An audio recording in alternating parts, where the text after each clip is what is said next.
like in my experience, I've never heard of.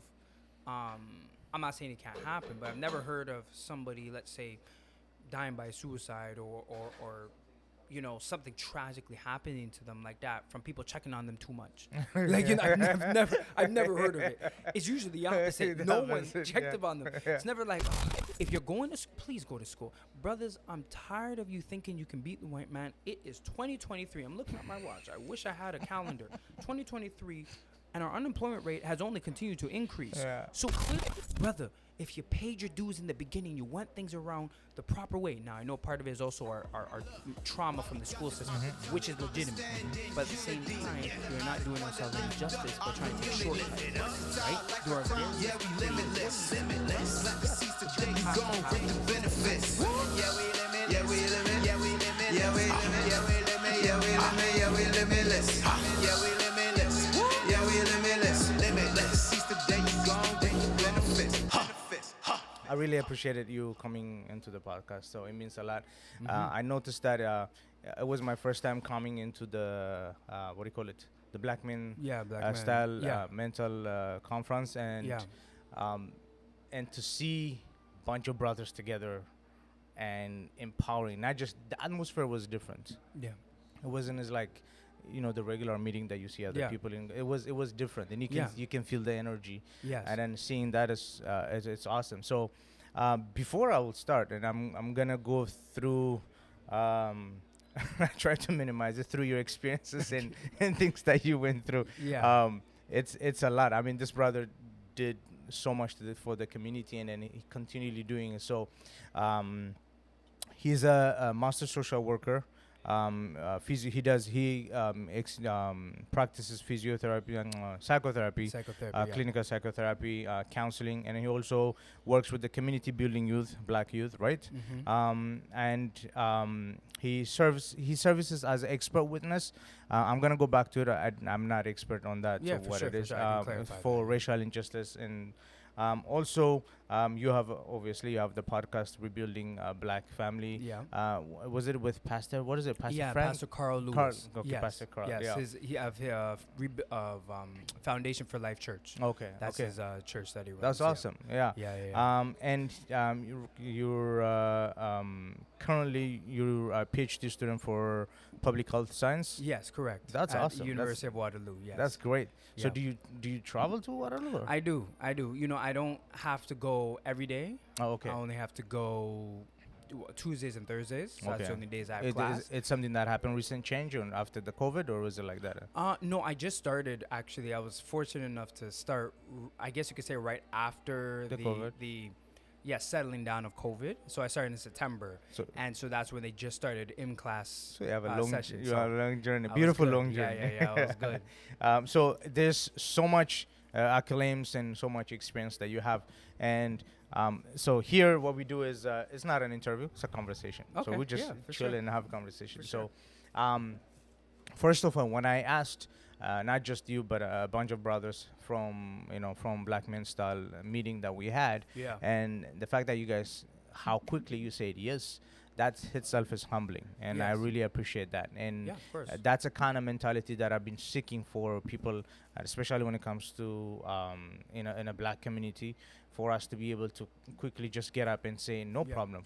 I know I'll do anything for my brother, or Of I'll course. build something. So the question I have is, I just want to leave it to you. So I ask every guest that comes this question, not what do you do, what is your experience, but who's David Grant? Who is David Grant? That's a very deep and important question. So who's David Grant? So David Grant is a young man who is very much in love with his not only black skin but his African Jamaican heritage, that is all about trying to not only change the narrative but change the life outcomes of African people generally, but of course with a special focus on the people in its proximity, Yeah. i.e. the Greater Toronto Area, Ontario, Canada in general. David Grant is a young man who is a father, who is a husband to beautiful black children and a beautiful black wife. Also who's Jamaican as well. How many children do you have? Pardon me? How many children do you have? I have two. Two. Okay. Awesome. Yes, so David Grant is a young man who is passionate about not only trying to understand every component of black people on a whole, but specifically the mental, the psychological component, that really understanding why we do the things that we do, how we understand things, and how we've internalized things over the years to essentially create what is happening right now, as well as why people on the outside who have been in power, i.e. white people of European descent and others associated with them, have continued to oppress us or continue to degrade us in whatever ways, directly or indirectly. So that's who David Grant is trying to get to the bottom of it, trying to resolve it, because I think that's also sometimes what people think is this is inevitable. This is just going to be our inevitable curse. Yeah. And I'm like, no, that's not the case. If that was the case, we wouldn't have we would have stayed in the condition that we were in 300-400 years ago. So that is who I am. I mean, above all else, I am also a God-fearing man. I am a man that understands that, if we really truly want to embrace the gospel, we really truly want to embrace what we're supposed to be on this earth, well, we need to hold ourselves accountable for our respective actions, and especially people who have wronged us as a collective, they need to hold themselves accountable in order for us to be able to move forward. If that doesn't happen, then we can never move forward. But I'm a man for the people, and that's who I am. That's awesome. Well said. And one thing I noticed is the quality that you guys have, it obviously has to come from your faith, because everybody has the common personality, common character, which is grounded in the faith. Yes. And I really like that. And being a person of faith, and it will show the root where it's coming from. It's funny because I was asking some of the people, and then two people, and actually one of them spread love. The way he replied, even it was funny when I asked him to come on Sunday. He goes, "Man, I have church." So yeah. And typically, I'd be there, but and I was even afraid. Like for me, my churches are on the afternoon, so it's like it made it easier. So, but I was like scared to ask some people. It's like, am I, coming against their schedules and stuff like that? But so were you like that, like since a young age? Since a young age, of the Christian faith, from the time I was a baby. And it's funny because, some people, they will grow up in it, but unfortunately, let's say due to negative experiences, will turn away from it, right? Right? But, with myself, I never turned away. I always say I never turned away from God, but I turned away from the people who perverted who God is. I turned away from them because I guess something deep in my core knew, nah, they're not teaching it properly, because I guess maybe from a young age I was always intellectual, and I had to say, this doesn't make sense if they're teaching it this way, but then they're hypocritically doing this. Something's not aligning. And that for me wasn't a reflection of who God is truly. And because I seen the power in my life, in my respective situations, that just couldn't be explained by just coincidence. So because of that, I may have turned away from the people who perverted his name, but there's never a point in my life ever to this day that I've ever turned away from God or his teachings or anything like that. That's beautiful. And I always, as you said, it was times where, on my younger age, teenagers, and I went astray from God. But at the end of the day, whenever a seed plants, it doesn't leave you. So it's like you do whatever you're doing, and then you come home. It's like, oh man. 100%. So I was in that mode of like, I do whatever I'm doing, and then I come home and I regret, and then it just until one day I'm like, done. That's it. Right. So you come into a place where, the Holy Spirit just keeps bugging you, and then it just becomes so.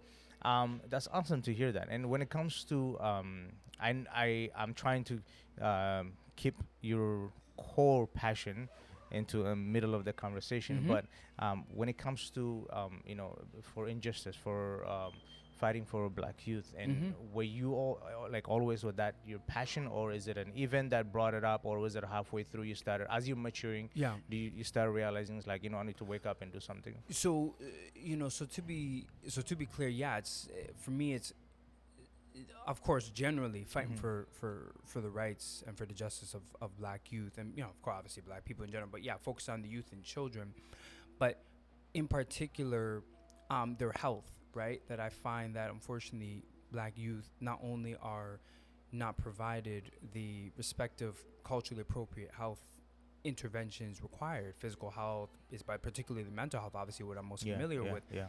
But it's a combination of things. It's they're not providing the culturally appropriate interventions, but then unfortunately we in the community are not prioritizing the importance of intervening rather than reacting. Yeah. Instead of prevention, Yeah. it's a form of reaction. Yeah.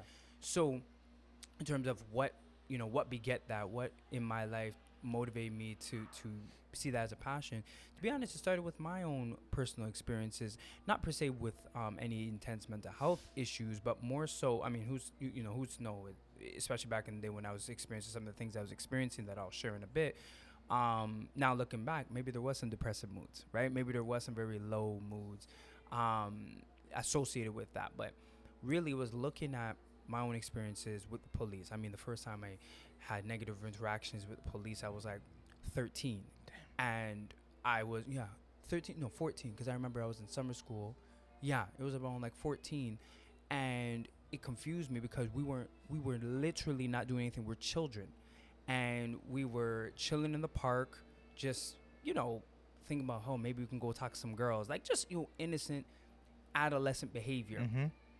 And a cruiser pulled up and just starts questioning us. Like, what are you guys doing? And I'm like, I'm confused. I'm like, we're in a park.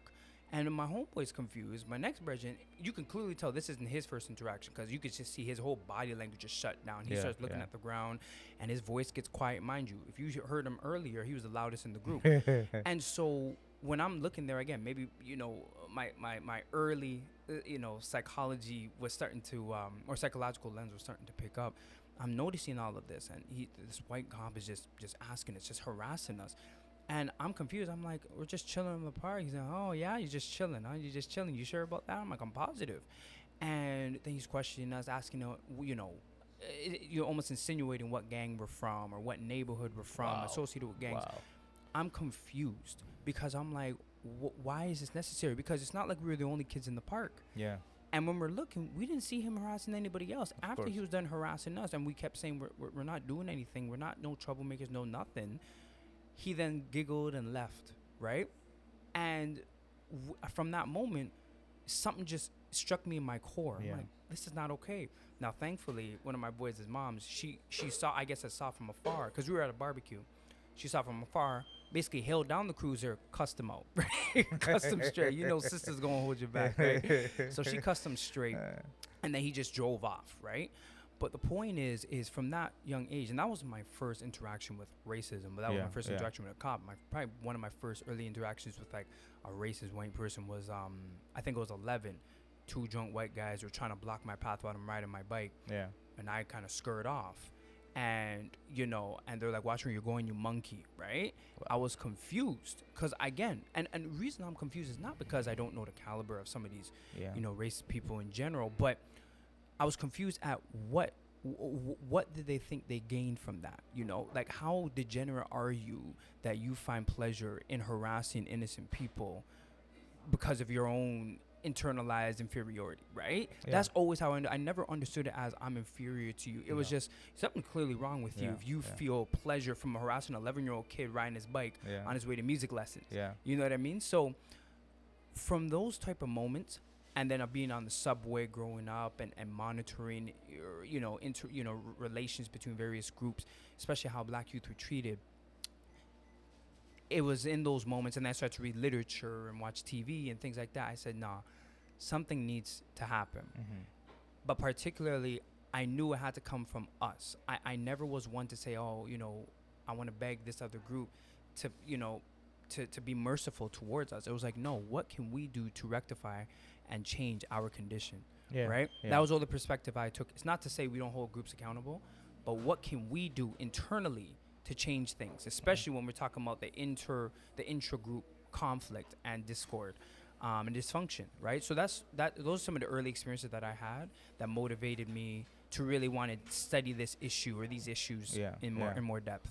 That's awesome, and it's sad to see some of the story, and like for me, fortunately, I came in when I was like 16, immigrated from Ethiopia. Yeah. So early age, I guess I was very homeboy, like Yeah. because everything was new, everything was unfamiliar. I don't know how to speak English properly, and all that. I think that prevented me from facing this kind of stuff. Yeah. And then after I grew up, in late 20s, that's when I started seeing random thing, just getting pulled over on the highway for no reason, and Yeah. then you ask the question, and it's like, oh, we're just doing a random check, and I'm looking around, like there's like thousands of cars, Yeah. and then you managed to spot me random. Yeah, I happen to be the lucky contestant. Yeah. Thanks. So, and it's funny how certain it can be events. Sometimes you can be ignorant to it, right? You can be living. For a while, I was very ignorant to whatever is going on, because if I noticed that even in our community, that if something doesn't happen to you,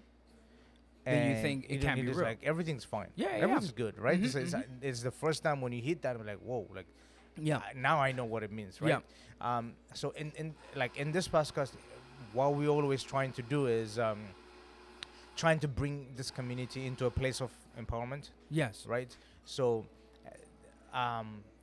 I want to put it in the right way. Sometimes, do you think that some of the stuff that we also go through, it also act as a like a victimization for ourselves, not to push himself, like So yeah, I guess the short answer is yes, but it's complex. yeah. And but I'll elucidate on what I mean by complex, because oftentimes I feel people will say it's complex and won't explain. Yeah. So then the people on the receiving end are like, okay, Okay. so is that a cop out, right? You know what I mean? No, it is complex, but it doesn't take away from the fact that there are times that we do try to use our circumstances to justify our lack of progress, right? Although there are legitimate reasons as to why we haven't progressed as far as we could have or we can, it doesn't take away from the fact that you now almost sit and, I guess you could say, well, in that dysfunction or in that detriment. It's legitimate,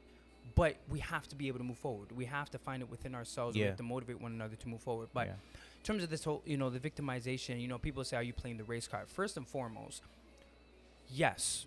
Every single time, fundamentally, we can technically play the race card, because the race card, quote unquote, has always been used to detriment us and hold us back. When we look in, for instance, just a quick, overview of history, when we look even in, let's say, the prairies, right, the western part of Canada, Black people came, mind their business, right? When they came as refugees from, as enslaved African Americans, they came here to Canada thinking Canada was a land of promise, away from the wretched, southern slave masters and Midwest slave masters. They said, okay, Canada is going to be better. Not necessarily. They came here and were faced with this almost the same disdain as they were in the States. But they said, you know what, fine, we won't even try to integrate with you guys. Some of them did, but most of them said, we're going to try to create our own settlements and mind our business. White people didn't like that. So they found ways to try to sabotage, right? A book that really talks about this is, I think it's called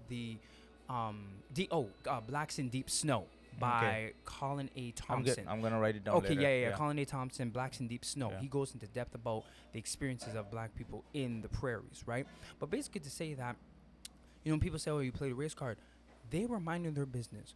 White people came and said, hey, we don't want you here. And they said, okay, but we don't have a choice. We have to be here. We're not going back to change. Well, we're going to find ways to run you out.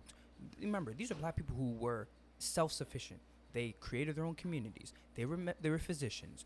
Although they were rejected from med school, they were agriculture. They were agriculturers, right? They had families. The women were teaching. The women were nurses.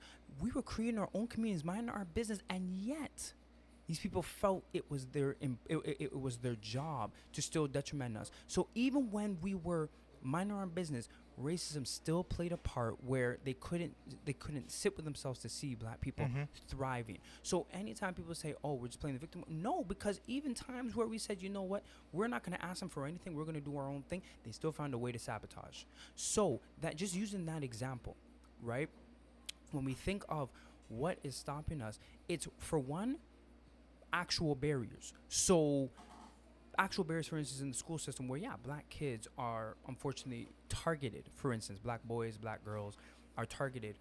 And imagine that from the time of grade school, constantly being the target. Although you're not the only one that makes trouble, White kids make trouble, Chinese kids make trouble, Indian kids Oh make yeah, trouble. I have a. But you're the one targeted. So as you're targeted, what do you think that does to your self-esteem? Again, from a psychological standpoint, that continues to deject you, Exactly. right? Which is another word for depress or to demotivate you. So over time, what do you think that's going to do to your motivation? White psychologists have confirmed this. Yeah, That's yeah. going to demotivate you. It's going to lower your self-esteem. You're going to lose all interest in anything that is to propel your life forward because you're just so dejected. Because Yeah. why is that? You ask the question, why can't people treat me right? So over time, it's going to separate you from the group who continue to receive empowerment, who continue to be motivated, and they're going to propel yourself forward. Then you're going to now unfortunately remain stagnant. Now, what also contributes to that? I'm using the school as an example. Family is very stressed out, right? So whether it's a single parent household, or whether say it's both parents, which may better your chances. But if you have both parents who are both stressed because they're dealing with issues at work, people mistreating them, or people isolated or excluding them, and so therefore they're isolated, or they're working in precarious employment. Let's say they're working in good careers, because you have some black people who are working in various affluent careers, right? But they are experiencing microaggressions, as I would say, or little covert racial jabs here and there, or being the token black person, and the issues that come with that, and they're bringing that stress home, and they're trying not to fight amongst each other, and they're trying to be there for their kids. All that stress leaves them with very little room to support their kids. Doesn't give them an excuse, but I understand, right? And then on top of that, you go into the community, you're experiencing similar experiences that I shared earlier. So you hear all of this myriad of issues. It makes it very difficult, not impossible, but very difficult to find motivation, both individually as well as collectively, to even want to move forward. And then when you move forward, you're in a place that doesn't represent you. So you say, hey, my heart hurts. Let me go to the doctor. Doctor don't look like you, the nurse don't look like you, the anesthesiologist don't look like you. And anybody knows you want to be with people, yes, who give you good care, but people who typically give the best care are the ones who understand who you are. Who you are. Yeah. This is why the Chinese people go to Chinese doctors. This is why the Indians go to Indian doctors. So if it works for them, how come it don't work for us? Yeah. So that's what I'm saying. European Jewish people go to European Jewish people. It's the same concept. Exactly, As soon as black people say that, we're seen as, but shouldn't it doesn't matter? Doesn't matter? Why can't you just have somebody who gives you good care? Well, good care also comes with being culturally appropriate and culturally, what's called informed. Informed and aware, right? yeah. And aware. So how on earth are you going to tell me what's good or not good when you don't even understand the understanding of my illness? When I'm experiencing this in this capacity, it doesn't undermine how you understand it in this capacity. It's just I understand it differently. The only people who are going to understand that are people typically who look like me and understand me. So I say all that to say, this whole notion of victimization, yes, part of it plays out because some black people, unfortunately, have become, as I would say, disillusioned or disenchanted with life. Yeah. And therefore, every barrier in their life, they say, it's because the white man did it. Because, the white. And I get it. It's not helpful, but I get it. But on the flip side, there is some legitimacy to it. So what is the solution to it? It's a balance of both. It's saying, yes, you're right, brother. Or yes, you're right, sister. How are we going to overcome that? Are we going to just feed into the narrative and be exactly what they expect you to be? Or are we going to say, this is the barriers? Okay. How can we support each other to overcome that? That's always what I say in terms of what a solution is.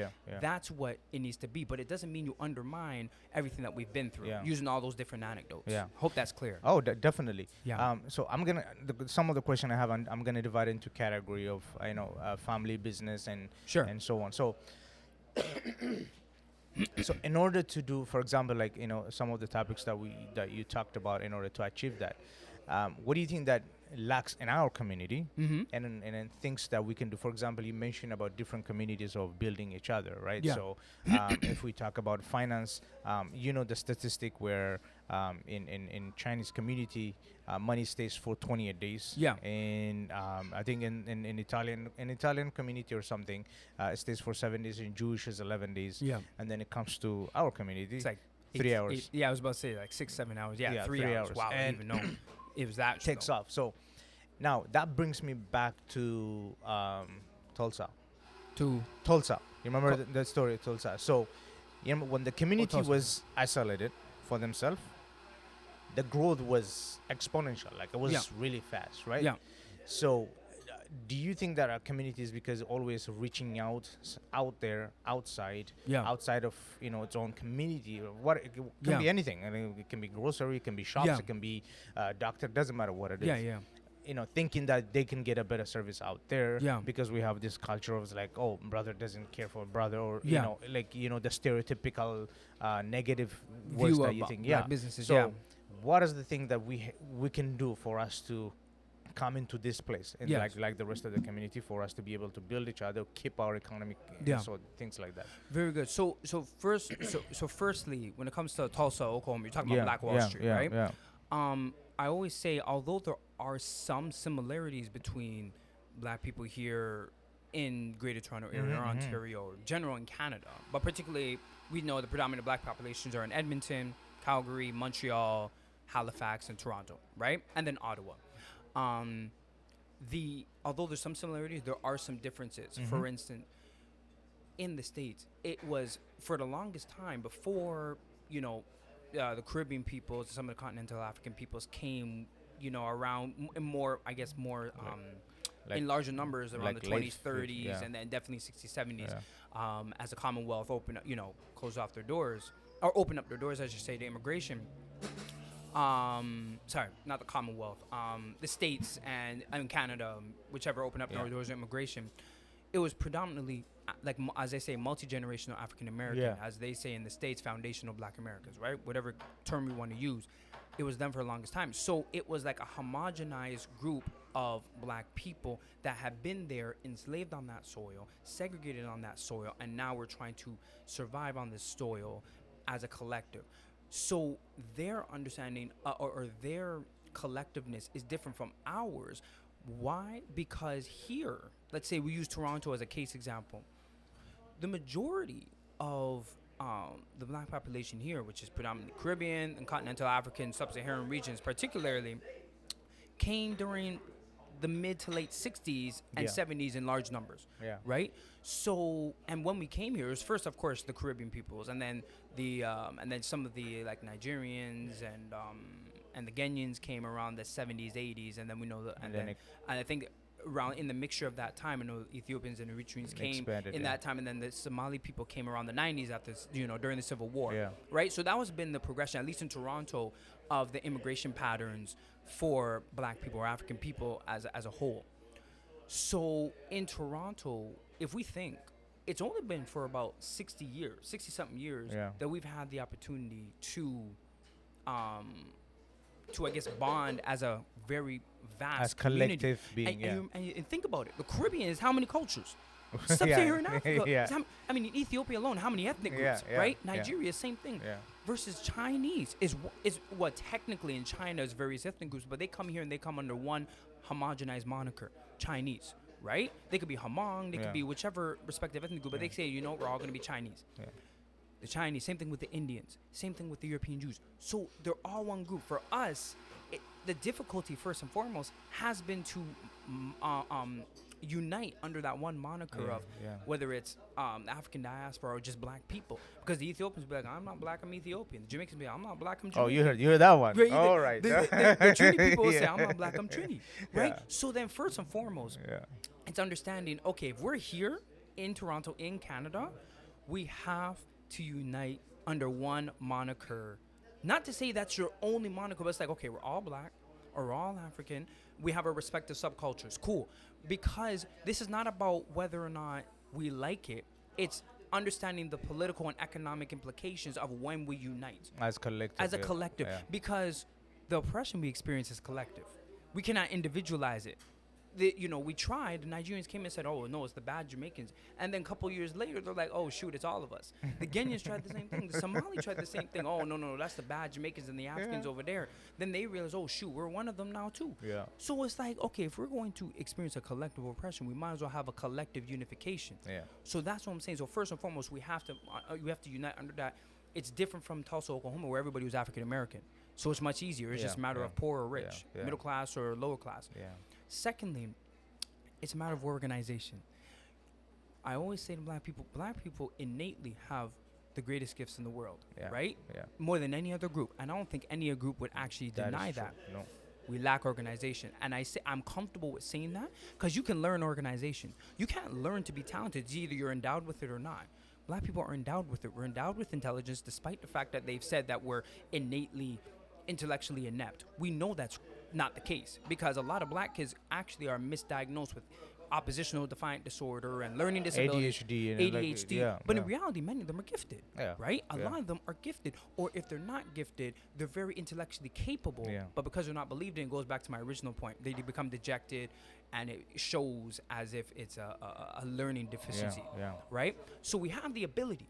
We see with the young black women who are surpassing so many people, right? I think in North America alone, I don't know if it's specifically African Americans or black women in general, the most educated group, right? The most educated group in North America, right?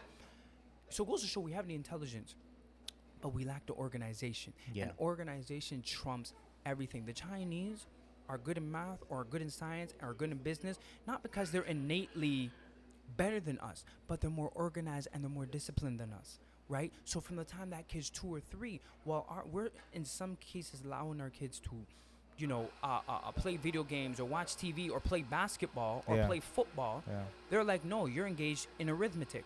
You're going to learn your times tables by the time you're 5. You're going to learn the periodic table by the time you're 10, right?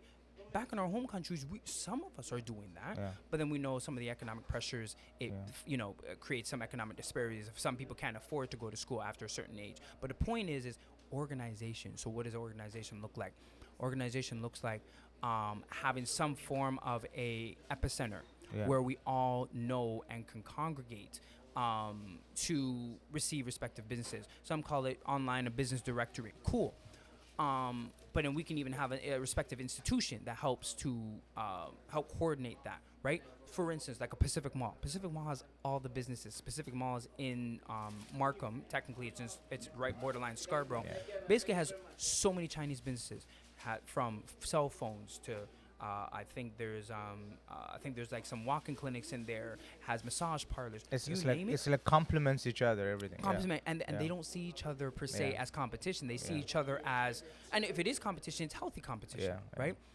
What do we have for us? So we used to have, let's say, Little Jamaica, but then it also comes to my second piece, our priorities. So organization, great. We can organize and create a whole amalgamation of different businesses to help serve our community. But then the second piece is, what businesses are we prioritizing? And think about, we're black people, we either want to look good or feel good.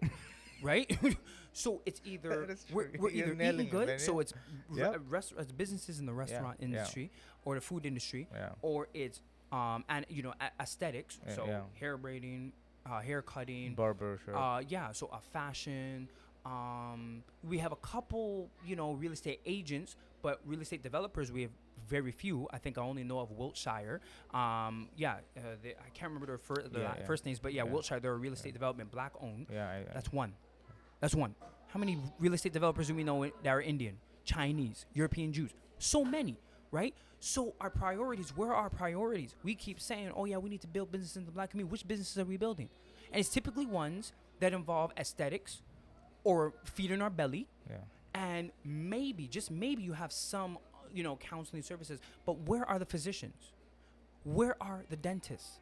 Where are we have some lawyers, but where are more of the lawyers in different areas, right? What about pharmacists, right? Where's our own pharmacy? Yeah. You tell me we got all these diabetes and hyperintensive people in our community, but we got to go to pharmacists who don't even look like us. Yeah. We might as well have people, but you see what I'm doing? Yeah. Prioritize. We have to have a holistic understanding of what businesses, what niches need to be filled Yeah. in our community. And that's where it starts. It says, okay, if I'm going to start a business, what niche am I filling? Not, okay, I want to be this fashionista, like, We do a lot of whomever. monkey see, monkey do. Like yeah, monkeys, and that's it. We Yeah. emulate, we don't Yeah. compete. Exactly. Yeah. So all of that to say, that's what I think is, our priorities are jacked up, right? They're jacked up. We want to bring our culture. So we come, and you looked at Little Jamaica. Little Jamaica was great because it had black businesses, but the black businesses, again, filled those respective very stereotypical niches, which are important. I'm not degrading that. We need our haircut, we need our clothes, we need our food.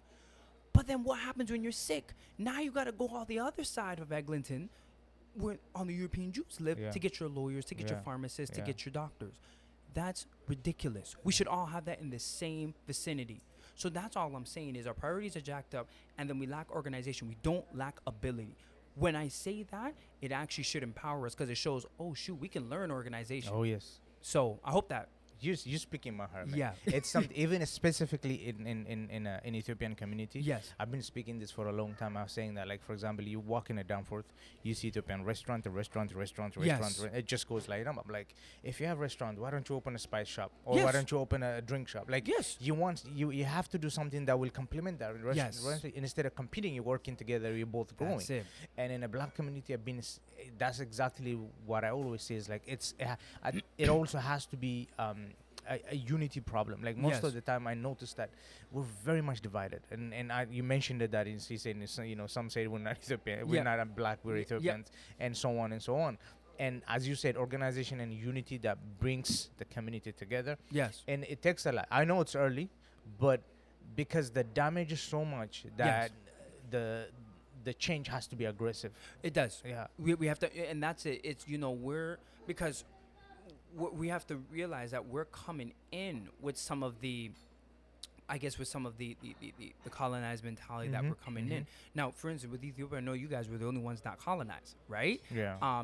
Technically speaking. Technically. But we know with the Italian occupation, we know there is some influence there. Yeah. But we look at Jamaicans, for instance, we were colonized by the British, Yeah, right? yeah. We look at the Ghanaians, same thing by the British, Nigerians by the British. By the way, that didn't change anything when it comes to the Ethiopians. Yeah. The mentality So didn't I change. know. So yeah. from what I've heard, Yeah. talking to some of my peoples, right? Yeah. So, we're coming in with that. So although on the surface, I always say on the surface, we say, yeah, we're proud to be Jamaican, we're proud to be Ethiopian, we're proud to be Trini, whichever, right? And that may be the case, but then even in our respective countries, we're struggling to control it. Right? So if we're struggling to control our own countries, and the reason we came is because of the economic disparity that was present, because we're struggling with even though we're represented, you go to the country, the majority black, the majority African, we're struggling to control that, and we're still relying on governmental aid from European countries. If we're bringing in almost that similar mentality to Canada, well, we can't be expecting any progress, right? We're not coming in here, and I always say, and I can speak at least for the Caribbean context, Caribbean people are not coming in here to create truly another little Jamaica, right? And I'm not talking a little strip. That's important. Again, I don't want to undermine that, but I'm not talking a little strip just so we can have a density of our Jamaican restaurants and barbershops and maybe a couple of Rasta shops or whichever. Yeah. I'm talking, are you creating another little Jamaica politically, economically, health-wise, employment-wise? Are you creating a whole nother little Jamaica or another little Trinidad or another little Guyana? Guyana is technically in South America, but there are adopted Caribbean children. But are you creating another country, comprehensively, or are you just creating certain components that you want to bring with you? Right? China came from China. Whether it was during the indentured servitude in Jamaica, whether it was for the railroad in Canada in the late 1700s, early 1800s, I know even now, they came and said, okay, China is like, whatever, a 24, 25-hour flight away. It's it's thousands of miles away.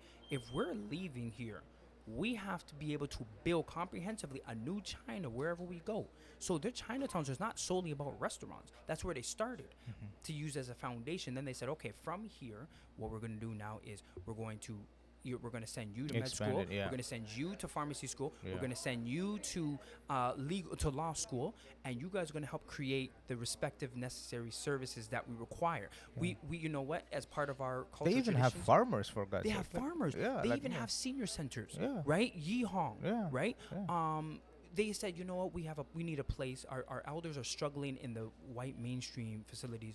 We need a place where we can service our people. So they came up with Yeehong, which has how many locations now? Yeah. You know what I'm saying? Yeah. So they came down and said, we have to service our community in all the respective niches that are needed. Why haven't we done that? Because we're still hanging on to this notion that, we're only going to be here temporarily. Or, it's almost like we're comfortable subconsciously with being under European control. Yeah. Right? We're almost comfortable with that. We're like, as long as I have my food and as long as I do this, I'm okay with going to a school where I don't control it. I'm going to a legal practice where I don't control. We're going to complain, but it's almost like there's this learned helplessness. It's right? like if it doesn't touch me, it doesn't bother me kind of mentality. Like, That's it. I'm comfortable with living a subservient life. Yeah. Right? It's okay. As long as I can eat my Jamaican food, or as long as I can eat my Trini food, and I can get my clothes from here, and I can go to a club where I don't own the club, but hey, I know the club promoter, right? As long as I can do all that, I'm content. until, of course, it starts to hit you, and then you get disrespected. And unfortunately, you can't really do much about that Yeah. disrespect because you don't control much. Yeah. So Yeah. that's when it starts to hit you like, wow, we really don't control nothing. Because I want to go and get a lawyer. Well, there's no black lawyers because you weren't promoting it. Oh, well, I want to go get a black doctor. Well, there's not really many black doctors. Yeah. But hey, I can get you I can get you a promotion at a club next week, right? Like, and it's like, come on now, guys, we got to get our priorities Yeah. Yeah. get together. But that's what it comes down to. Yeah. In And that piece. I believe that also the some of the problems, it comes from lack of unity. Even like as an immigrant coming in, you're already divided in your own country with your own people, right? So you Yes. carry that division and come here, That's and it. then you're already, building a wall. Is like, oh, I'm my own person. Yes. And I think that's what the side. And then I also blame that into the old colonizing, Yes. system, because the brainwashing and saying Yes. that this one is better, this one is like, Yes. I can give you an example of the Rwanda genocide. It started with the Belgium. They told them Yes. that They the Tutsis is better than Tutsis- they think that Tutsis, they're yeah. better than you, and Yep. and all that stuff. So Yep. so I think those are, so moving into in the same topic, but also being affected financially. Like, for example, if you're looking at the Jewish community and the Mhm. Chinese community, Mhm. one of the things that allowed them to become where they are is because the financial stability, Yes. right?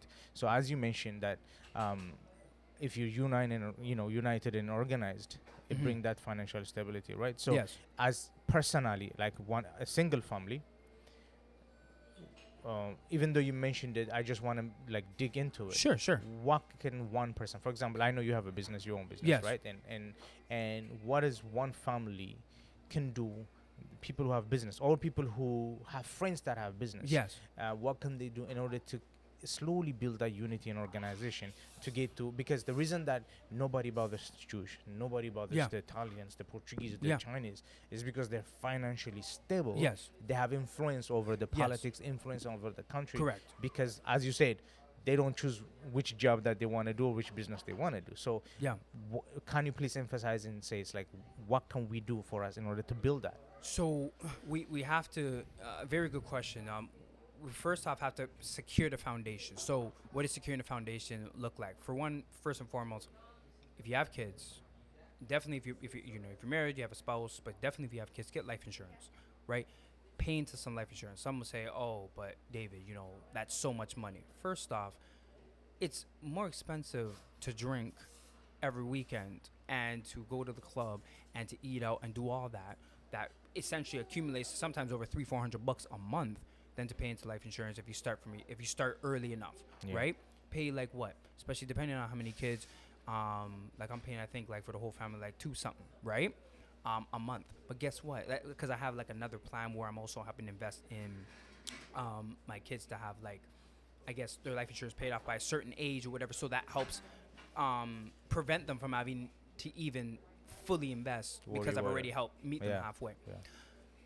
So that's how much I'm paying, right? It's like, what is that, right? That's Yeah, chump change. Yeah. Pay into life insurance. Prioritize appropriately. It's too much money. It's too much money. No, that's a poverty mindset, right? Now, I'm not talking about if you are dirt poor and you are barely struggling to put food in your fridge. We make it seem like that's so many of our members. That's some of our members. Some of our other members, and we have to call it out, just lack the right priorities, right? They are not prioritizing appropriately. And that can be for a myriad of reasons, right? But first and foremost, it's about getting your priorities properly aligned. Life insurance, I would say learning financial literacy, so how to manage your money, where to invest it, right? So learning about stocks and bonds and RRSPs and TFSAs and RESPs, so registered with educational savings plans and things like that. I'm obviously not the best person in terms of that's my expertise. So this is where you look at the different life insurance agents or looking at people who are financial advisors, right? And we do have some of those in our community. So talking with them, with many of them, it's free, right? You talk with them, get some guidance, and get the financial, I guess, piece individually sorted out. Yeah. That's first and foremost. Secondly, in terms of a family, it's about also, and part of that will also help set your kids up for a better future. Secondly, I would say when it comes to, let's say, if you want to start a business, I think every black person ever. You should Shoot. start a business. Yep. What business you should start comes down to, as I talked about earlier, where are the needs in the community. So as my kids get older, my kids are 4.5 and 1.5, right? They're about to be 5 and 2 in the next couple months. As they continue to get older, what I'm going to be teaching them is, where are you going to invest in the part of a community that is lacking, right? It's not solely about what do you want to do. You don't always get to do that right away. You can want to do something, and I'm not stopping you. No, I learned that. You know what I mean? Yeah, You can yeah. want to do something. Yeah. You can do it. Yeah. But for one, what bills need to get paid and what in our community is lacking. Now, of course, there's pros and cons to it, but I'm sorry, we as a community don't have the opportunity to be choosers right now, Yeah. right? We don't have that. So I would say, as a family, you have to really sit down with your kids or sit down with yourself if you want to start a business and figure out, okay, what do I want to do? What do I like to do? What is my passion? But what needs to be done? So it's like, I don't really want to go into pharmacy and be a pharmacist, right? I actually want to be a painter. Cool, that's no problem. But are you good in pharmacy? Yes. Okay, so you know chemistry? Yes. All right. We don't have no pharmacists. So you know what you're going to have to do? You're going to have to be a pharmacist for a little bit, right? Yep. You know, because guess what? This is what other communities do. Daddy, I don't want to go into real estate and be a divorce, not divorce, real estate, divorce lawyer. I don't want to go into real estate and do corporations or commercial building real estate. It's like, but guess what, sweetie? Your 3 uncles are coming from wherever respective country, and they're going to need this. You're going to need to do this for the greater good of the collective. Not forever, but you're going to need to do this. We keep buying into this whole Western notion of individualism, and we have to remember that's not serving them any justice either, right? And they already have the foundation secure. They're already in power. They can play around with Hundreds whatever. of years of foundation, obviously. Yeah. We can't do that yet. Yeah. So we have to understand what is good, important for the community. So when you're talking with your kids, or you're looking about yourself, what are the niches? What are my skills? I may not want to do this forever, but as I would say, skills pay the bills. If you realize you could be a good physician, you may have to be a physician for a little bit while you are getting your aspirations for photography or for painting, whatever, underway. Secure the foundation, send the business off, go pursue your passion. But we don't want, and this is part of the lack of discipline piece, we sometimes don't want to, as it would say, pay our dues. We're like, but I don't want to do that. It's too hard, or it's too much work. I mean, I'm good at it, but it's too much work. And then we'll sit there and say, oh, crap, we're not represented in this respective realm. Well, guess what? Because so many of you have said it's too much work. We have to get it together, right? I'm not saying you can't pursue your passion, but do the homework first. Pay your dues first, then pursue the passion. So I would say, yeah, pay your dues, figure out what niches in your community need to be filled, get your financial foundation secure with the respective pieces. Consult with the financial advisor, do all those different things. School-wise too, same thing. If you're going to, please go to school, brothers. I'm tired of you thinking you can beat the white man. It is 2023. I'm looking at my watch. I wish I had a calendar. 2023, and our unemployment rate has only continued to increase. Yeah. So clearly, what that's telling us is we're not truly beating them, right? It's not to say they're always outsmarting us, but I'm sorry, brothers, you don't have a systematic plan that is working. Go to school. I'm not saying go to school for any and every program, but again, it comes down to skills, pay the bills. You don't want to go to university, fine. Go to college, get a trade, right? And don't just get a trade to work frontline. Get a trade, start a business, get it sorted out, then go pursue your passion. Right? All these brothers were being carried by these sisters who understand the importance of paying their dues. You have sisters who want to be dancers, but they're like, you know what? I know I got to pay my dues. So let me go be an OBGYN, or let me go be a social worker. Let me go be a nurse, pay my dues, make my money, create the foundation for my family. Then I'm going to go be a dancer. Right? But our brother's like, nah, I'm not doing a white man career. I'm not working for nobody. So we just work hustling, precarious employment. Then we hit 35, 40. And we're not where we want to be. And now we're like, okay, now I want to go to school, but I'm too old to go to school. I don't know what I want to do. Now we're depressed. Brother, if you paid your dues in the beginning, you went things around the proper way. Now, I know part of it is also our trauma from the school system, which is legitimate. But at the same time, we are not doing ourselves any justice by trying to take shortcuts, right? There are various creative ways to get around that, yes, but you have to have a systematic plan, right? So that's what I would say is we have to pay our dues. We have to put in that work in school, and when we choose our career or when we're starting a business, and we have to have that foundation sorted out. We can just do that in our families alone.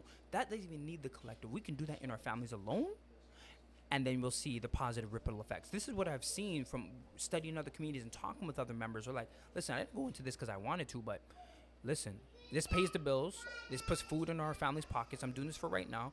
Then I'm going to go and do this after, right? They know Yeah. it's temporary. Yeah. Period. Do you know how many physicians there are who are surgeons, been that for however many years, and then they said, you know what, I'm going to drop everything, move to New Zealand, and start farming. Farming. But guess what? If a recession happens, they know they can go right back to the hospital and work as a Exactly. surgeon. Yeah. Recession happens for us. Where are we going? Nowhere. Where- Nowhere. Where are we going? Yeah. Dude, So- you have no idea that the nuggets that you're dropping, like, and I'm laughing because it's so true, and it is so true in a way that, like, in even in my own life, like currently I'm in school, I'm doing trade, like I'm doing electrical engineering, It's and beautiful. and then I'm also planning for business, and I'm currently Yes. doing something else. So Yes. and I'm like, I'm old. Well, I don't want to say I'm old. I'm 37. So Yeah. compared to people, like, you can say, oh, I'm too late, right? Yeah. But I'm doing that, and then it means a lot for you to speak that, because for so many times that our passion gets in the way. I don't know if you know an actor named, I think it's Hofferman, the guy from The Office. Okay. The guy with the mustache. Yeah. Not Stephen Carell. You're talking. No, it's Hofferman or something. Hofferman. Okay. Yeah. That guy, he acted all his life, and then now all of a sudden he turned into making furniture. You see what I mean? Guess what? Yep. His table sells for like $20,000 each, because his fame already got Wow. him there. You see what He I mean? does a very beautiful piece. Yeah. But because he got the clientele of high-end clients, Yes. and he already prepared it. Now he Yes. just went out and then he opened a shop and relaxed by himself. Do you see what And I'm he saying? builds a table, and then like rich guys are coming and buying $20,000. This is what I'm saying. Yeah. I was watching an interview with Russell Westbrook. Yeah. I don't know if people know this. Russell Westbrook said the NBA was his plan B. Can you imagine? He said the NBA was his plan B. He was like a scholarly student. I think he was studying to either Yeah. be I can't remember if it was either a scientist or a doctor. One of Yeah. them. He was studying to be something in that Yeah. field. The man was a straight A student. Brilliant. But he ended up getting to the NBA, and he's like, all right, I guess I'll put that on hold and go play ball. And we know he's now like one of the greatest players, right? Yeah, yeah. Playing currently. But it goes to show that his priorities were that of that position, right? He understood this is this has longevity. If I love ball. Ball's my thing. And a lot of people who play ball love to play ball. They're like, yeah, that's my thing, right? Playing hockey, playing baseball, cool. But we know that's hard on the body. You can only be an athlete for so long. That's why a lot of these basketball players, if they start, let's say they started when they were like in their 20s, they retire by the time they're 34, 35, right? Now what do you do for the next 30-something years? Yeah. And unfortunately, some of our guys didn't plan for that. They thought they were going to play basketball until they're 65, Yeah. or they're going to just sit on endorsements. But if Yeah. you don't have endorsements like that coming in, well, what are you doing, right? So this is what I'm saying is, I'm not saying you don't pursue your passion. Pursue your passion, but grow up. There's times you're going to have to hug it and not want to do what you want to do. Yeah. But guess what? That's to secure the foundation. Look at my guy. He acted from what you told me. Yeah. For however many years. He probably loved to act. Yeah, But he for a probably long time. loved to build furniture. Yeah. But he said, you know what? This acting thing is going to get me, these places. Open up so many doors. Now he's like, now I can pursue my passion. Yeah. Right? So that's what I'm saying. It's just, that's a You beautiful example. you would even have the capital easily for you to provide for That's it. what I'm saying. Yeah. Yeah, and it's crazy that we have some of our people that are so brilliant, right? I've worked with some young men, like borderline genius, right? Flying in school, and if they want to pursue the business realm, they want to pursue medicine, they want to pursue law, they want to pursue some form of even psychology, whatever it may be, right? So, engineering. But they bought into the lie of fast money. Yeah. I've seen young men fall victim to that, where they're getting straight A's in school, but then becoming disenchanted. One of it, yes, the trauma in schools. And then the other piece of it, the social conformity, unfortunately, to the narrative of what it means to be a young black boy. So they're sitting here, and they're like, I know I'm getting straight A's in school, but I don't feel like this is what I'm supposed to do. I don't know if this is what I want to be, just be in a business room and do this and that, even though that's not the only thing you can do with a business degree, let's say. Yeah. So what they do is they say, well, I'm going to just go sell drugs. So you're telling me you have all this genius, and you're going to go into the streets and do this, and then they get caught, and now they're in a cycle of recidivism or in and out of prison. Brilliant, genius young black men are wasting away their potential in a cell in Toronto South Detention Center or Toronto East Detention Center or Penetang or previously the Don Jail or Maplehurst, all these different prisons have wasted away gifted young black men predominantly, and some young black women in like Vanier, for instance, wasting away the potential. In some cases, because some cases, right? There's other various complex factors. Yeah. Because they wanted to get into the fast money. There are certain there are cases where it wasn't really a choice, but in other cases, I've known personally of young boys who chose it because, well, it looks better than what, you know, my prospects are for this respective career. And I'm like, guys, we got to get it together. But I don't fully blame them. I blame some members of our community who did not lead them properly. Yeah. I blame white supremacy for putting forth this notion of pro-white and anti-black, and us internalizing that. There's so many people that are at fault, but it doesn't take away from the fact that that's a wasted potential in a prison cell. Yeah. You feel me? For me, and I mainly blame us as a community, because if you come together as a community and then you have that unity, you literally can block out whatever comes from the outside for you to empower yourself up. Even though there is so many obstacles that we go through.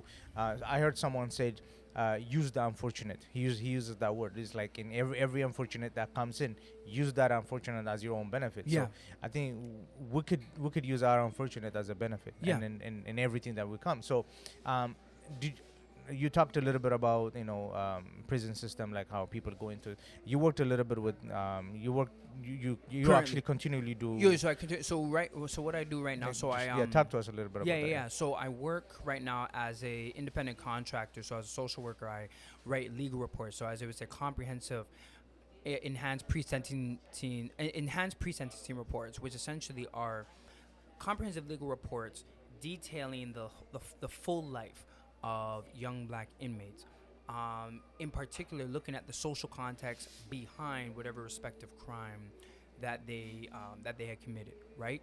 And to be clear, it's not a report to justify why they did it, but it's to contextualize it. So okay, he's being convicted of armed robbery, and 3 counts of aggravated assault, right?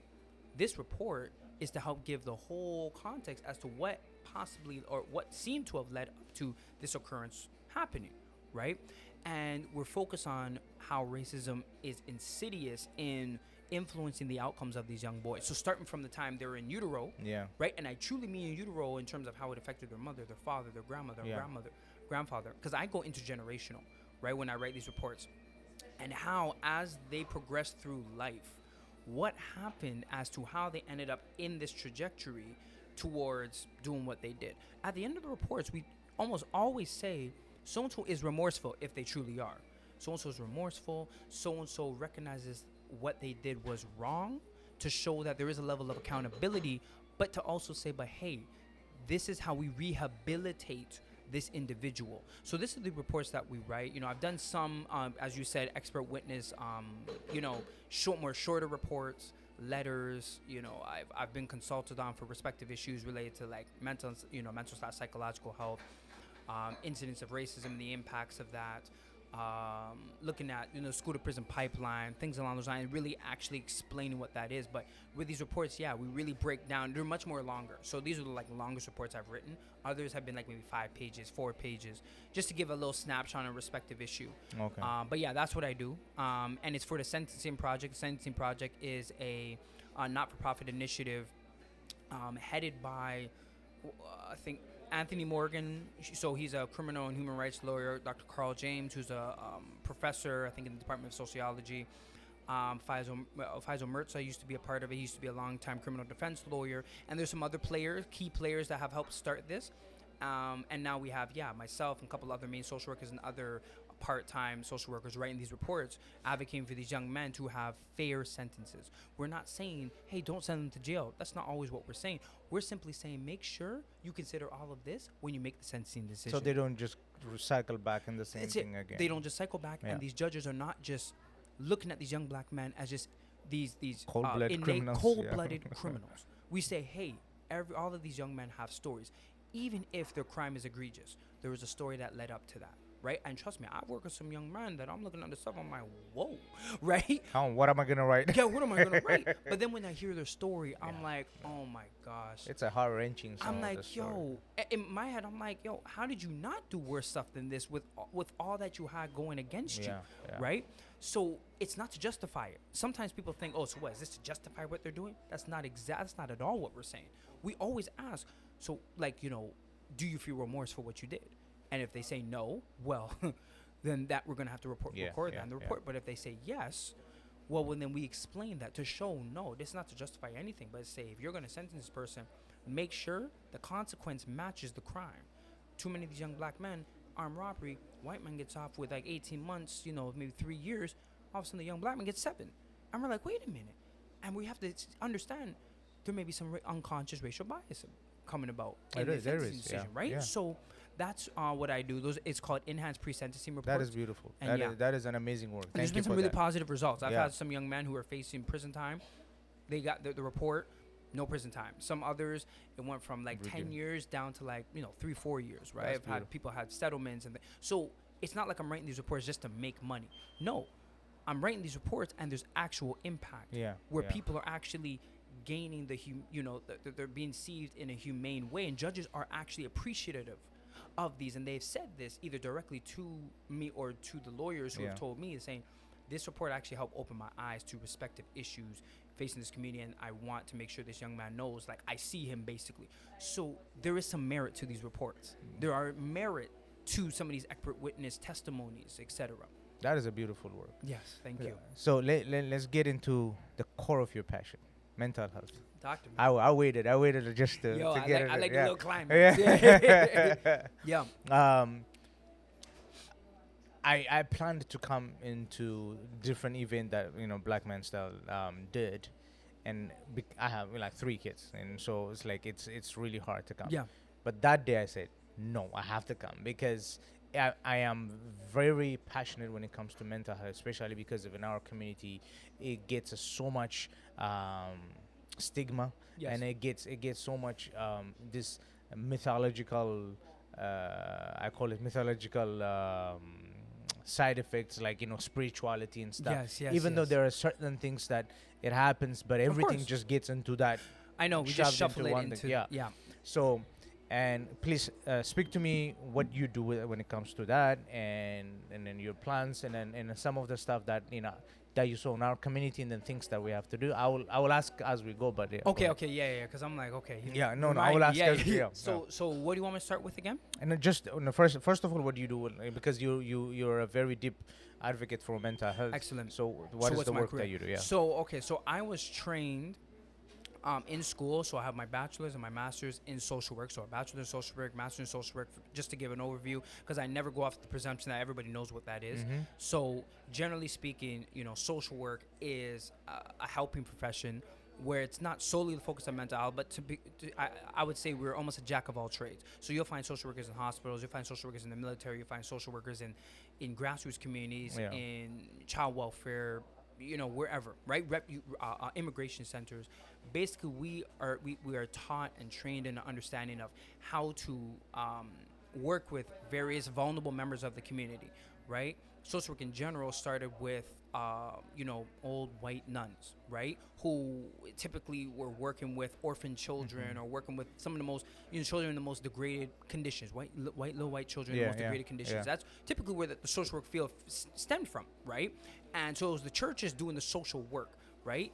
And then it progressed into actually forming a profession where they understood, okay, we actually want to fine-tune some of their expertise. So we focus on understanding not only social systems, so healthcare system, the welfare system, the legal and criminal justice system, but we also understand how to engage, how to properly investigate, how to help these respective individuals recognize their potential, so empower themselves to change their conditions in whatever respective capacities. So we learn interviewing skills, we learn behavior, basically we learn a bit of behavioral science, we learn a bit of biological science, we learn a bit of I guess you could say social science, and understanding social relations. So that's the social work field.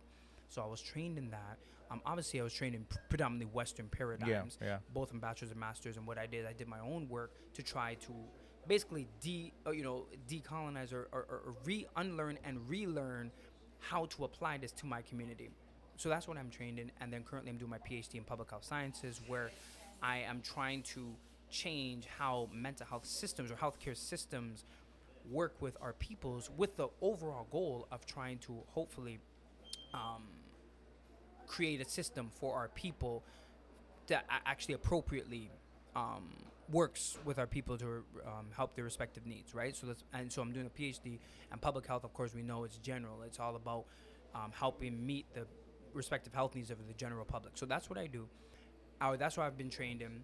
Currently, I work as a private a psychotherapist. So the term psychotherapist is typically people who have a more systematic way of studying and treating um, mental health or mental disorders, um, and more so from a, I guess, like a psychosocial framework. And I say psychosocial because we're not strictly psychological, we're not strictly sociological.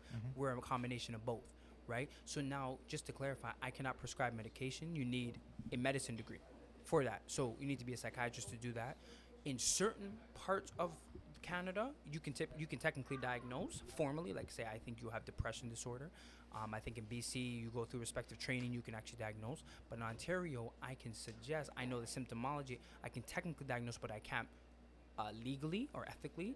So if people were to say, hey, I want to go see a psychotherapist who, let's say, has a background in social work, what we do is through respective perspectives, we're able to target and treat your issues from a psychological and sociological realm. So from, understanding how you're helping you connect your thoughts to your emotions, to your behaviors, and understanding where the root cause is, that's how we treat issues. So if people are like, hey, I don't solely want to be on medication, I want to get therapy, right, or psychotherapy or counseling, you go to someone, let's say, with a social work degree, who would be able to help you navigate those thought disorders. So if you're constantly thinking negatively about yourself, okay, how do we help fix that? What are some ways we can challenge those thoughts? What are some ways that we can help target your addiction, target your behavioral issues, your issues with your spouse, whomever? That's what I do. So I have my own business where I do that on an individual, couples, and family level. And I also, as part of that, I do a lot of psychoeducation, so raising awareness. Part of it. But my main piece is providing therapy from that perspective. So that's what I do. And in my PhD is I'm just studying to be a researcher and a scholar in that field. But it doesn't really, it's not to gain, it's not like it's an enhancement to my practice per se in terms of directly impacting that. It's more so my knowledge base and how I can make it more widespread. So that's what I do. That comprehensive explanation definitely is what I do. When it comes to mental health, my knowledge is not, well, I have knowledge, but it's not deep. Yeah, but go ahead. The reason that I'm so passionate about it is because I've seen the impact that it had, especially in our community. Yes. And whether it's in a black community or specifically in Ethiopian community, because they come with this unrealistic expectation of what would happen, right? Especially when you grow up in Africa, and then you grow up looking at the Hollywood movie, and you think life is like that. It's just money grows on things, and then some people live a very respectful life, and then they come in, and all of a sudden that messes up with their mind, and you see a lot of them, on the streets and stuff. So, what of some of the experience that you've seen in our community? That is happening, and at the same time that is being diagnosed wrongly, as we earlier spoke about, spirituality and all that. Yes. And then things that we need to do, and it's urgent for us community to tackle that, because there's huge problem in it. No, very, very, very good question. So I've seen a lot, and I'm gonna do my best to share some of it. some of the issues that I feel are that can help give a wide perspective of not just one particular face of what mental health or illness or what mental illness looks like. So variety. So I've seen young men, as I was sharing earlier, start off school phenomenal, no issues. Some who are born here, some who are born back home in respective countries: Ethiopia, Jamaica, Nigeria, Ghana, whichever, Congo, so the Democratic Republic of Congo. And then they come here, they're doing all right, and then it's like something happens. Now, it's a combination of various things: stress in the family, stress from in the community with racism, so racist cops, racist teachers, things along those lines. Sometimes witnessing traumatic events, and it's like that the intensity from those respective events clearly impairs their cognition, so the way they perceive and think about the world. It impairs their overall biology, and all of a sudden you start to see changes in them. So they start to become more socially withdrawn. They, they become more, I guess you could say that their affect, so their way they show emotion starts to become suppressed, right? Starts to almost disappear. So before they used to be all smiley and giggling. I've heard accounts like this. Oh yeah, he used to be so smiling and giggling. Now he barely smiles, and he's always looking around, and he's always hyper vigilant about his surroundings. And so we go from these brilliant young men who were like straight A students all through grade school, by high school, now they're withdrawn. Now they're not talking to people. Then twos, they're hearing voices, they're seeing things. And then, unfortunately, the parents, as you said, they think, okay, are they possessed? Is there something happening from a supernatural perspective? Is there something, what's happening? But the problem is in some cases we're preventative, but other cases we leave it alone and think, okay, let me take him to the pastor, or let me just pray about it. Then these young men, I'm using young men in particular, end up just as the term goes, decompensating, or basically their mental health continues to deteriorate, where it comes to the extent you see them out on the street talking to themselves, or they do something erratic, like they run outside and half naked, just running in the middle of like winter, and they're doing something just crazy, or they're in the house and they're screaming and tearing up the place because they're hearing all these voices. That's when they're brought to the hospital, right? And they're diagnosed with, or what they do before that, they're smoking a lot of weed to try to drown out the voices, to try to drown out the images, it down, right? Yeah. And then it gets to a point where it fortunately worsens it, and then they end up in the hospital, right? I've had so many of those accounts. But the reason I really emphasize on the piece that some of them started out like symptom-free, brilliant young men, is to show what happened to the potential when all these respective external and internal events occurred. So that's, for instance, and so, if they go to the hospital, they'll be diagnosed with something, especially if they don't understand. If it's fully schizophrenia, it'll be called this term unspecified schizophrenia spectrum disorder, which basically means it seems to meet the criteria to be classified as schizophrenia. But we're not sure. Yeah. And because you have to see how long has it persisted, right? And especially if it's like drug-induced, so if it's weed-induced, then they typically say unspecified schizophrenia spectrum disorder.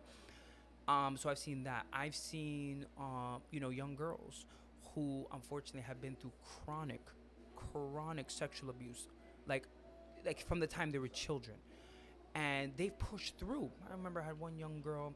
She was West African, on her way to med school, right? Pursuing med school. Brilliant young woman, but she just struggled with suicidal thoughts and depression and anxiety and anxious or anxiety disorder related symptoms.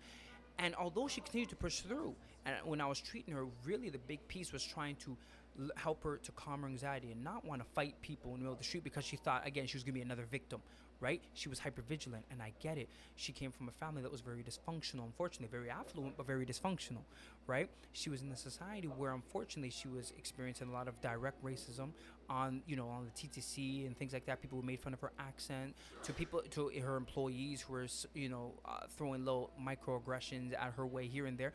All of that is stressful.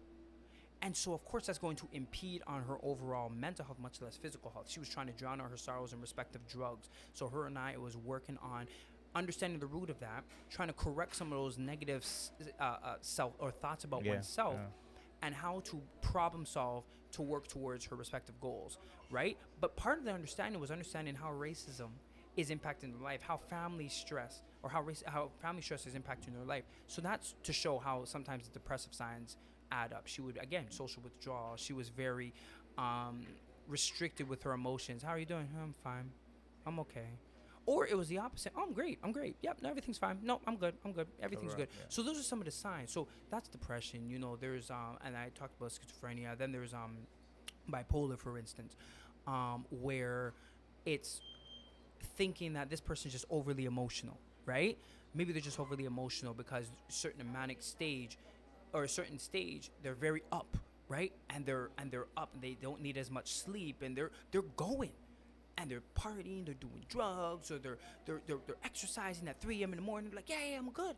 Then they drop, and now they're super depressed, and the parents thinking, yo, so and so's just moody. That's just always how she's been, right? And I remember I seen that with another East African girl.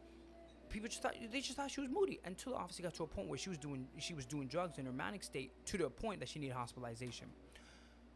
Those are some of the examples that I've seen in the community. I've seen so many, right? But those are some of the ones I can pick right off the top of my head. That goes to show that there's some issues happening in the community that can't just be prayed away. Well, I'm not going to deny that there may not be a spiritual inclination there. There may be. But at the same time, there also, and you know, we have various scholars in our community that have helped to study these respective illnesses to understand that there is some, you know, biological understandings and some social understandings, some psychological understandings that are also influencing the onset of these respective illnesses. And I use the term illnesses because that's exactly what they are. It doesn't mean the person is ill and there's something wrong with them, they should be pathologized. But these people who are experiencing this are people who experience these respective issues. It doesn't help propel their life forward. We know, yes, society has helped to contribute to this, but it doesn't take away from the fact that they are struggling. We would not be saying, oh yeah, you just have some physical challenges if you broke if you had pneumonia. We would say you have an illness, and that needs to be treated. We have to treat it the same way with mental health issues. How important is it, not to cut you off, I just wanted to get into that, is I think there's a lack of family members or community members in general, friends, not paying attention to a very silent change that happens in people's life, right? Yes. So how important is it for people to pay attention to that, and just a small change to say, you know, this can be one of the, you know, side effects of, you know, or the signs mental illness, or the signs of mental illness, and it's going into that route, and we need to pay attention, especially parents. Yes. When it comes to their kids, and I feel like in our community we just brush it off. And we do. Yeah. That's first and foremost. Don't brush off anything. Even if you think it's trivial, don't brush off anything. If you say, oh yeah, my kid just said, oh, I just want to kill myself, don't just think, whatever, bro. Like, no. You have to, or you see your kid sad all the time, don't just say, what's wrong with you? Why are you always sad? No. Sit down with him or her and say, what's going on? A lot of these kids want to be seen. A lot of these youth want to be seen. And I'm talking kids and youth because I want to be preventative. Right? Same thing with the adults. But if we focus on kids and youth, who unfortunately are typically the ones who are most prone to being dismissed, we have to sit with them. So for instance, with depression, what are some signs and symptoms of depression? Typically social withdrawal, right? So you notice that so-and-so doesn't want to hang with kids as much as he used to, or so-and-so doesn't seem to want to really be around the family as much as he or she used to be, right? So you notice they stay in the room a lot. They don't really want to leave the house, or when they leave the house, they don't really want to be seen. They cover their face and things like that, right? So social withdrawal, an inability to feel pleasure in things that they used to. So if you know so-and-so used to love trains, over time, they don't like trains no more. And we're not talking times where maybe they've grown out of it, but we're talking like, oh, you know, it's like, you want a train? No, it's okay. Don't just like, oh, I guess he doesn't like trains anymore. Be like, are you okay? Right? We have to ask those questions. Inability to feel pleasure for things you used to like, you know, irritability, right? And I would even say anger issues. Some of our young men are telling you they're depressed by way of just their anger, but we just see it as they have anger management issues. But then you have to understand, depression is not just about a sad mood. It's the interrelation of a sad mood with other related symptoms. So it's feeling of hopelessness. Do those people feel that life is worth living, right? Some of these children will be like, how do you feel about life? I hate it. That's a warning, right? That's not just them being a spoiled brat. That's them trying to warn you. So those are some of the symptoms of depression. There's more, but I don't want to take away from the others. With schizophrenia, for instance, or psychotic disorders, you know, social withdrawal again. So as we can see, social relations is an important indicator on whether or not that person is your mental stability. So another piece is with schizophrenia, social withdrawal, you know, beginning to have these very fixed beliefs, which we call delusions, that really have no merit to them. right? But they seem to be very fixated on proving them, and it almost is impossible to get them out of that. So delusional behaviors. If you notice that they're, starting to see things, or you see they almost are slowly talking to themselves, that may be a sign that they may be hallucinating, right? The inability to show emotion. So as they would say, flat affect. So you're just like, hey, how you doing? Fine. Or they'll be like, hey, what happened yesterday? Oh, my grandmother died. And you're looking at them like, and you're just thinking, okay, maybe they're just emotionless. No, that should show you there's something wrong there, because clearly the transmitters are not communicating to the brain to react, right? That or causing the emotions to be activated. No, it's just clearly it's flat, right? So that's schizophrenia. With anxiety, people who are have these irrational fears about things, people who almost experience body tremors, and I would also say with depression, as Black people, we also feel very things somatically, physically. So sometimes if we're experiencing body aches, if we're experiencing nausea or headaches, that also, and we're experiencing it chronically, we may also be experiencing depression if it's in relation to the other symptoms. Sometimes those come up first before the psychological ones, because we as Black people oftentimes are very expressive people. So it's like, my body's just in pain, my head hurts, I'm nauseous, and this. So we may think, maybe they're sick. But then they say, how do you feel about life? I don't care about life, or I'm hopeless. Oh, shoot, you may be depressed. But if we just focus on the body symptoms, which is what white physicians oftentimes do, they dismiss depression like, oh, maybe they just need some pain meds. I'll just prescribe them Tylenol or something like that. No, maybe you ask those other questions, right? Anxiety, similar thing, body aches, things like that. So those are like some of the overarching things. And PTSD, last one I want to get to.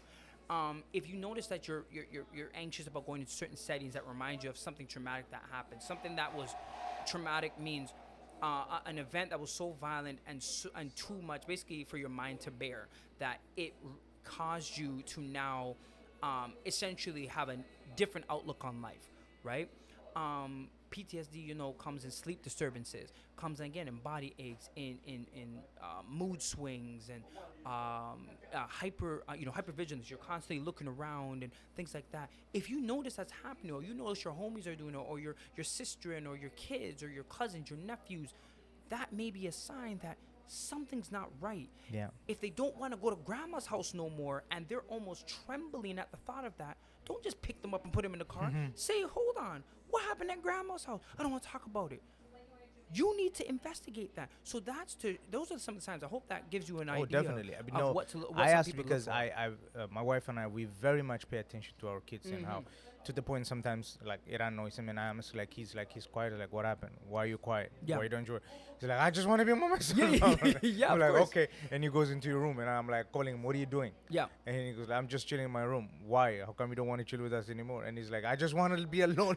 But so it's fine, that's right? it. But That's it. I'm trying to pay attention. Like, for example, linking it into like griefs. Yes. Recently in 2021, we lost my brother-in-law, his uncle, and he was young. He was 23, I'm sorry and to it hear was that. just a sudden, and it was the most devastating thing that happened course. into our family. Yes. And especially when it comes to my wife and Yeah. and so consistently what I do is just check him out because our culture is just shows emotion so much. Like, Yes. we're loud, we Yes. cry and drop on the floor. That's and actually all that healthy. Yeah. Yeah, very healthy. And he was very right. So, and I continually had to ask him, it's like, you okay? And he was, I'm okay. I mean, I'm okay. And I remember one time we were having conversation and we were just sitting, I think it was in a car, and I noticed the pain because to the point his body was bent, Yeah. and I told him, I said, it's okay to cry. I said, Yeah. it's okay to miss him, and Yeah. I miss him too. And he broke in the car. So I think if I didn't do that, and if something happens, I'll blame myself. And I've seen people who lost their beloveds that just kept quiet on that moment, That's it. and it completely the person just went on the other Destroys you. side. Yeah. Destroys you. Yeah. And so also grief. Yes. And then how do we pay attention to those kind of things, and especially friends and family being there for someone. Yeah. And most of the times in our family we pay attention into the first month or the first week of the loss. Yeah. And where everything is fresh, but the true grief doesn't come then. It's when everything is quiet, Yes. when everything is settled. Yes. That's when it kicks in. Yes. And then how important is for us to like check on people like that. And then Very important. Yeah. Like, in my experience, I've never heard of I'm not saying it can't happen, but I've never heard of somebody, let's say, dying by suicide or you know, something tragically happening to them like that from people checking on them too much. Like, you know, I've never heard of it. It's usually the opposite. The No one opposite, checked yeah. up on them. Yeah. It's never like, oh, dang, you know, these people actually saw me and actually supported me. Yeah, I'm done. Like, unless, again, very few exceptions to the Yeah. rule. I like the way you put it. Yeah, like no one's ever passed from that occurring. It's like unless there's, you know, they felt like a burden from years and they already had it planned out for other respective reasons. Yeah. Again, typically, Actually, might even change that. I was plan about to out. say, Yeah. typically not from people checking up on them Yeah. too often. Yeah. Like someone, like literally every single day, it's a father, it's a mother, it's an uncle, it's a cousin saying, yo, hey, I want to take you out. Hey, I want to check on you. Yeah. Never heard of somebody saying, yeah, this is too much support. Yeah. I'm done. Right? I've never, like, to be facetious, I've never Yeah, heard of yeah. that. So when it comes to grief, same thing. There's never too much checking on that you can do. The worst thing that can do is just that person to get annoyed. Like, "Oh, I'm good. Like, give me some space. Yeah. That's a good problem to Yeah, have. yeah. Because, hey, as you said, hey, I just want to make sure you're good. Yeah. I'm here. Yeah, I know. I'm here. Yeah. And especially if it's genuine, that person will actually be like, oh, I'm fine. They'll go away and be like, dang, like, Pops actually cares about me. Or, Yeah. dang, He you goes know, is like, I'm with you 24/7. I Yeah. just want to be alone. that's it. No, Yeah. and that's it. You know, Yeah. that's a good problem to have. You know what I mean? So when it comes to grief, it's the same Yeah. thing. It's like, Yeah. yeah, if it's 3 months after the incident, bring it up. Be like, you miss so and so? Yeah. And it's like, yeah. It's like, talk to me. What's on your mind? Mm-hmm. Just do that periodically. 4 months, 5 months. Hey, how you doing? I'm all right. You know, I'm doing okay. You miss so and so. Like, just keep checking and keep Yeah, checking in yeah. to the point where they start to say, I do, but you know, I think I'm slowly working through it. Yeah. Again, you just really keep checking in. Because you never move on it. That's You one never word do. that annoys me. Especially when it's It's- really close yeah, like that, yeah, you yeah. never move on. Yeah. It's never the same. Yeah. But I think, yeah, when it comes to grief, checking it. And I always want to make it clear that, you know, let's say not eating or a feeling of hopelessness after somebody passes is part of grief. That doesn't mean you have depression, you now need antidepressants. No, that's a normal grieving process, right? That's okay. Grief, as you say, complicated grief, which is when, you know, people, let's say, lose various people at at the same time. And now that obviously complicates the grief of one loss because you have a combination of others, and you interrelate or you interconnect grief and, let's say, now depression. Depression comes about with grief when now, and again, it's very complex, still very controversial when it's like months, years down the line, and you've just never recovered. Where it's like you can't go to work no more, you can't leave your room, you haven't eaten in weeks. Like, we're talking, it's impaired your life to the full extent. Maybe now we're talking about depression, right? People talk to you, you just don't have anything positive to say, you're very just pessimistic, you hate life. Now we're talking more so depression. But again, I still argue that may be part of grief, because grief, as you said, there's no end point to grief. If you lose a best friend, you lose a brother, you lose a brother-in-law, a mother, a father, you can't be like, been about 7 months, I'm good now. Like, no. Yeah. There's yeah, people yeah. who are 50, lost their best friend at 22, and they still cry about it to this Yeah, day, yeah. right? So that's when it gets a little tricky. Is like, okay, they depressed now, or are they still grieving? Maybe a bit of both. But I think focus on the grief part. But I would say there's no, I really want to emphasize there's no problem with over checking on Yeah, somebody. yeah, yeah. Under checking, Yeah. but there's a problem. But over, Yeah. Yeah, it's also quietly being there too. And That's it. And previously, I had a problem of always trying to, especially when it comes to my wife, trying to solve the problem of a certain like trying to bring solution whenever I'm there. Yes. And over time, I learned from my mistake, just be there. Don't have to say anything. Don't have to Just be speak present. there.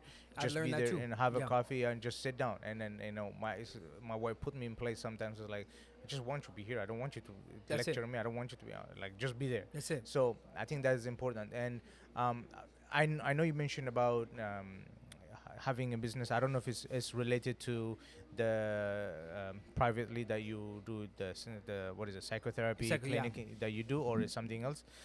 You have your own business, right? That you run. Oh, so the therapy is my own business. That's Ye- your own business. Yes, my okay, own business. Okay, Yeah, I have okay, my own that's- business. So that's what you're doing. Yeah. So talk to us. Like, so is it specifically for youth or for anybody? For anybody. If people want to, how do they communicate with you? Very good. So yeah, it's for anybody and everybody. Like, obviously my specialization, my focus is, on the Black community. Again, I say the African diaspora, so anybody. of that sort. But I've serviced anybody, right? Yeah, I have yeah. clients From cross-culturally. everywhere. Yeah. In terms of how people can get in contact with me, they can hit me up on LinkedIn, David Grant. It's my and you'll look, basically student at Waterloo and Public Health Yeah, Sciences. yeah. People want to get in contact with me on Instagram. So my Yeah. business name is We're gonna put Excuse the me. link anyways in For the sure. description, so Okay, people perfect. will be able to link Yeah, with you. so- And then so- you have yeah. Linktree on at your Linktree. which There we go. everything Yeah, is there. Global Yeah. Mind Emancipation is the name of my business. Okay. Reason for that is probably self-explanatory. I want to help emancipate people's minds Yeah. globally.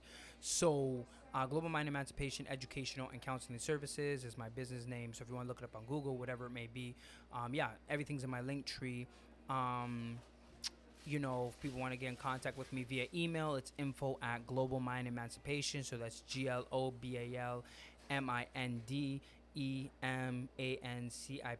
GLOBALMINDEMANCIPATION.org. So globalmindemancipation.org, info@globalmindemancipation.org. People can hit me up with any questions or comments. That's Yeah. beautiful. So Thank you. What is as whether it's personal or collaborative, what is your plan when it comes to tackling mental illness and mental health? So, a variety of ones. So, being on these podcasts and talking to the people, right? Raising awareness. This is how you raise awareness. You have to go to where the people are present, right? Yeah, Are yeah. listening. Yeah. So that's one tactic that I've been doing. Is any time people have me on podcasts, I want to talk about it.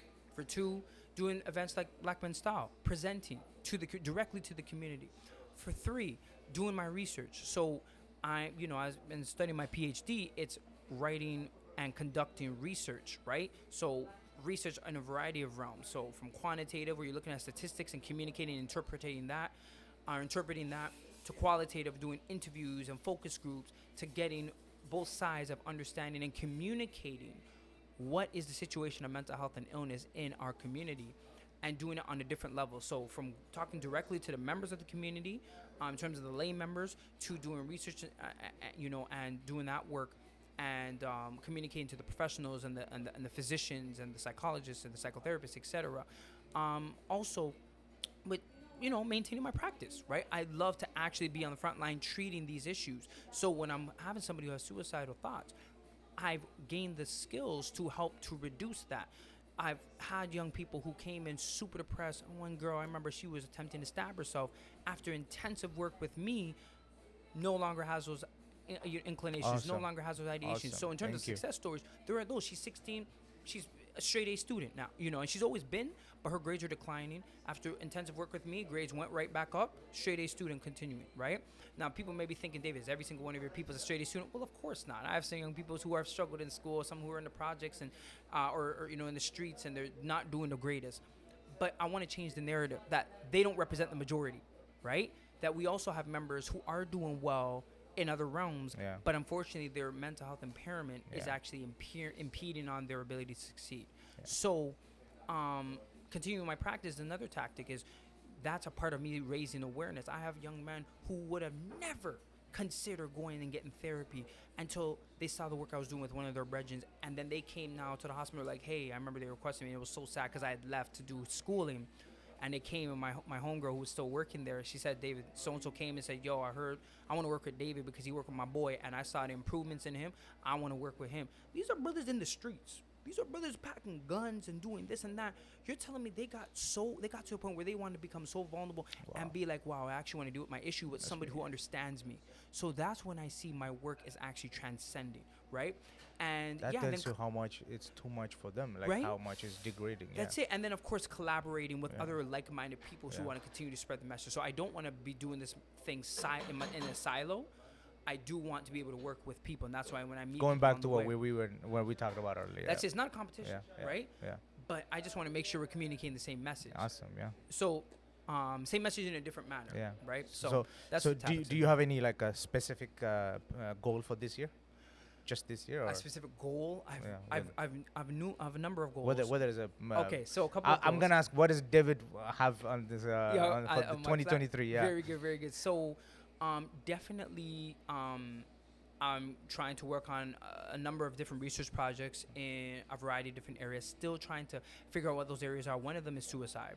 I'm trying to do some intensive work in raising awareness about suicide. I'm actually reading a book. I don't know if people can see, but it's called "Lay My Burden Down," and Okay. it's looking at suicide in the in the African American community. This is an older book, right, Yeah, by yeah. black I'm psychiatrist gonna and a okay. black Again, I'm journalist. gonna put the link in the For sure. description for people to Yeah, get it. Yeah. and so I came across this book and just in passing, and although it's talking about the states, there are some topics that are in there, and this is from 2000. It's 2023, and there's topics that are still very relevant because it's talking about what's contributing to the increase in suicide rate amongst African Americans in the states, particularly young boys, and a lot of the themes that they're talking about is occurring also in Canada, in Toronto. I've seen it directly. So my work is to raise awareness of suicide in our community right here in Toronto, where we don't have to rely on stuff that's happening in the States, right? We don't have to rely on that. We can rely on statistics and information that's here in Canada. So I'm really trying to do that.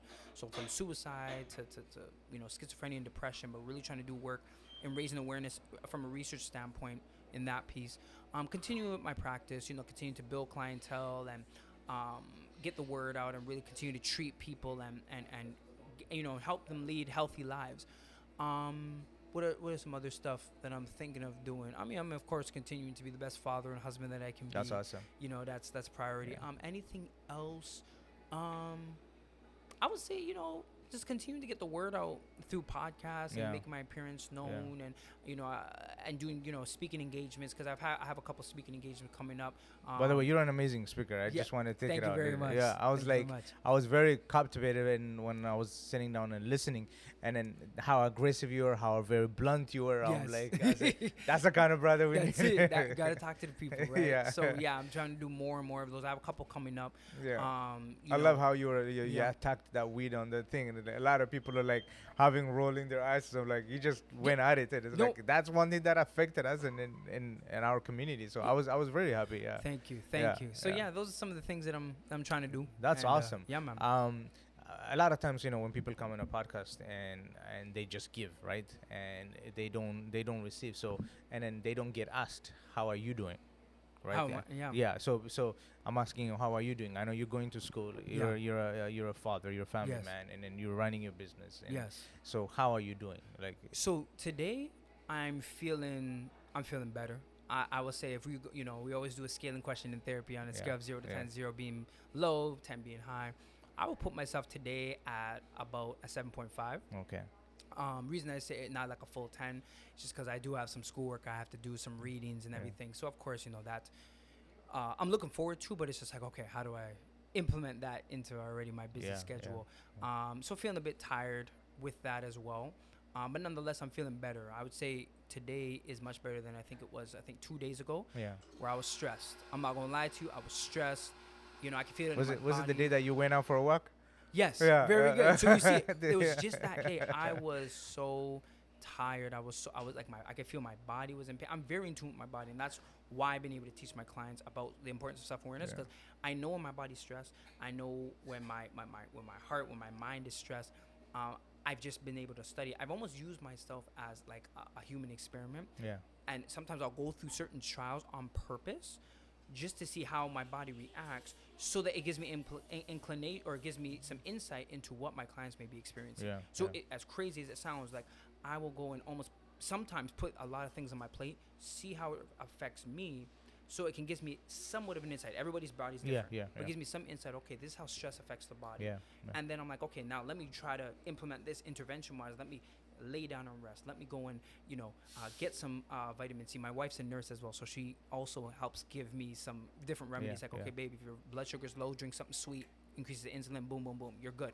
So you don't go into hyperglycemic shock, right? So things like that, I'll see, boom, okay, this can help in this realm. Okay, let me take some deep breaths. Wow, I feel my nervous system regulating. I feel Yeah, my body. yeah. So that was happening the other day. Was stressed, had a lot of things due.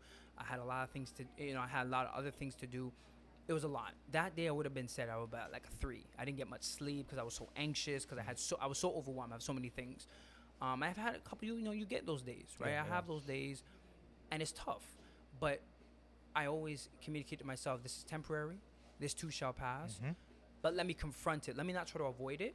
let me confront what am I feeling right now. Now sometimes I'll write it down, I'll journal, I write a lot of articles, I write stuff to myself like, what are you feeling right now, blah blah blah blah blah.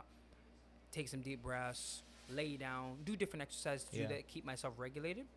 And then I say, okay, and go about my day. I feel so much better.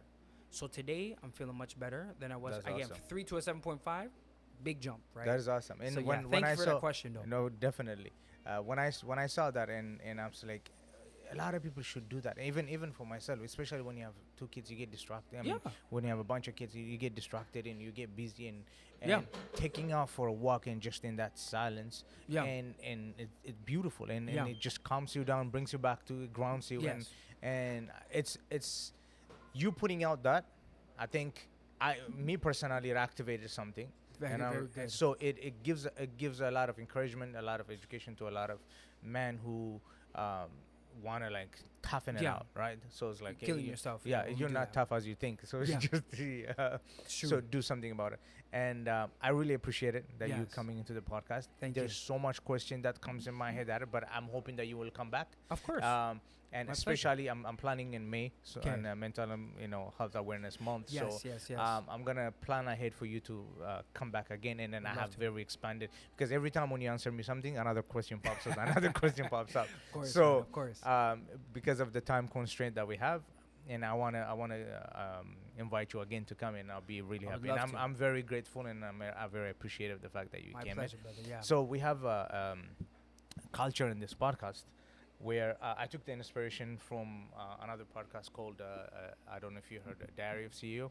The What's called? Diary of the CEO. Okay, daring to see you. Oh, Yeah, Daring the, to see the, you. the Hold on. Diary of the CEO. Okay. It's a famous. So Sounds so familiar. what he does is basically the previous guest ask a question to the next guest. Okay. Yeah, but on mine, instead of the question, what I did is write encouragement word to the next guest. So the previous guest would not know who it is, the next guest, and then on top of that, I do not read it until now. Okay. Yeah, the person writes it, and I will never open it, and I'm not looking at it until I'm opening it right now. So okay. I'm gonna read that to you, and then you pass it on, and you write encouragement word to the next guest, Excellent. and that person would not know who it is. Okay. And then you would not know who you're writing it to. Okay. Okay. Very good. I like that. That's Yeah. nice. That's nice. So it says love and light for all. So specifically for you. So Okay. Love and life, yeah. So previous to that, someone write be mindful to the next guest, and then the funny thing is that person, he has a whole podcast about mindfulness. So it was amazing. That's So amazing. Yeah. again, David, thank you so much. Yes. And I appreciate it. Appreciate it. And Yeah. Thank you for hopefully having we'll see you again. me. Most definitely. All right. All right. For sure.